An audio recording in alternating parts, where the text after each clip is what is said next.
Hiya, so I recently acquired a pair of AirPod Pros. I found a deal online for some X-display units and they were 100 quid and they came in their box and they're kind of just like new. And I thought, hey, I could really do with some noise cancelling headphones because my new job requires me travelling on public transport a lot. So I thought it'd be a worthwhile purchase getting some AirPod Pros. Now that I've got them and I've been using them for a few weeks, I thought that I'd make a video basically giving you my take on the AirPods and also discussing whether or not they're still a good buy in 2021.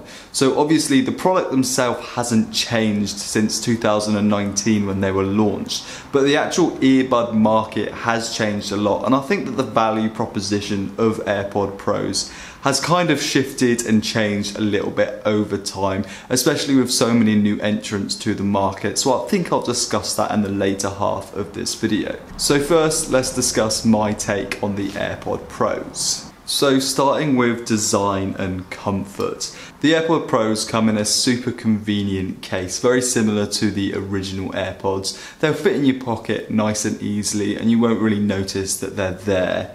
These AirPods also have like a little silicone tip at the end, so they have a good seal in your ear.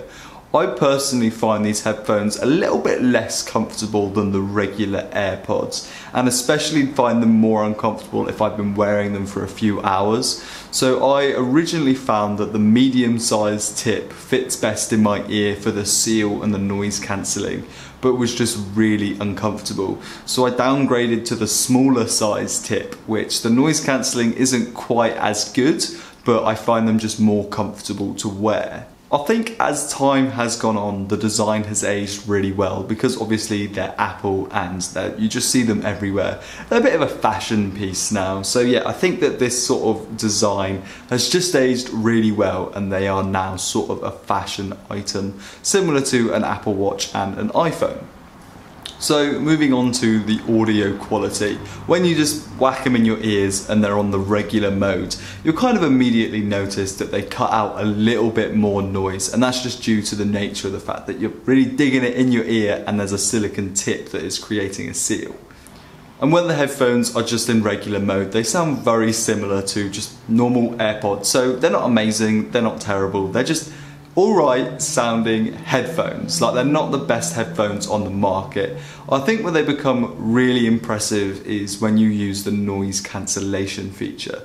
So you can change to the noise cancellation feature on the settings on your phone, and it's a really bizarre feeling and sound to sort of explain, but it sounds like the background noise is just being sucked out of your ear. Like, it just slowly goes and it's just gone, and it is mad impressive how good the noise cancellation is on these headphones.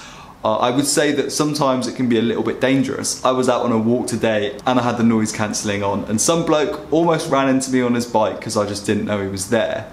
The noise cancelling is really impressive, and especially when you're using it on something like public transport, it's really satisfying to use and definitely makes these headphones pretty good. So transparency mode is actually equally as impressive as the noise cancellation mode.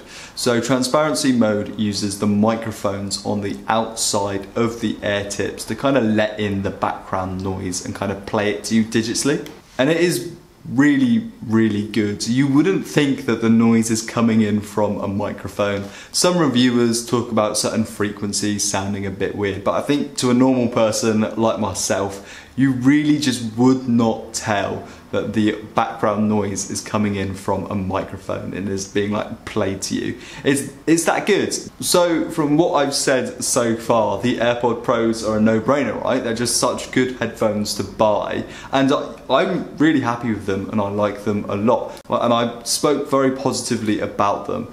But I think since 2019, the earbud market has changed a lot, and now there are just so many good choices out there that are cheaper than these at retail price. So my personal recommendation would be shop around. If you can get a great deal, yeah, these are good headphones for the money.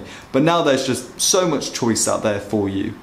So you can buy like noise cancelling headphones with really good reviews for 50 quid on Amazon. Like, look at these ones. And they've got hundreds and hundreds of very positive reviews. So there's also other new entrants, so the Nothing Ear 1 has been released to the market, and that actually retails at £99. And yeah, the noise cancelling isn't quite as good as the AirPods, but yeah, they're meant to be a very good earbuds, and they also kind of fit the fashion piece as well, so they're quite fashionable headphones. So if you do want your earbuds to be a little bit of a statement, the Nothing Ear 1 kind of does tick that box as well. Even Apple is competing with the AirPod Pros with the latest release of the Beats earbuds. So these are Beats earbuds with noise cancellation.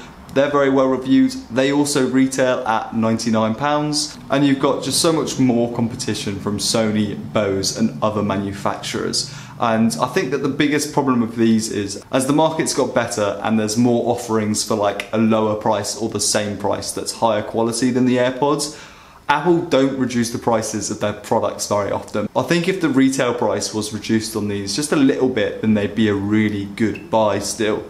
But at that high retail price, I don't think that the value that they offer you is quite as good as some of the competitor options unless you can get a good deal. But then again, you may want sort of the Apple ecosystem stuff. So these are super easy to pair to the phone. You have the benefits of the Apple ecosystem, but I think Bluetooth pairing of devices really isn't that difficult. Like, it's super easy to pair a device. It's just maybe one extra step to pair a non-Apple device to an iPhone.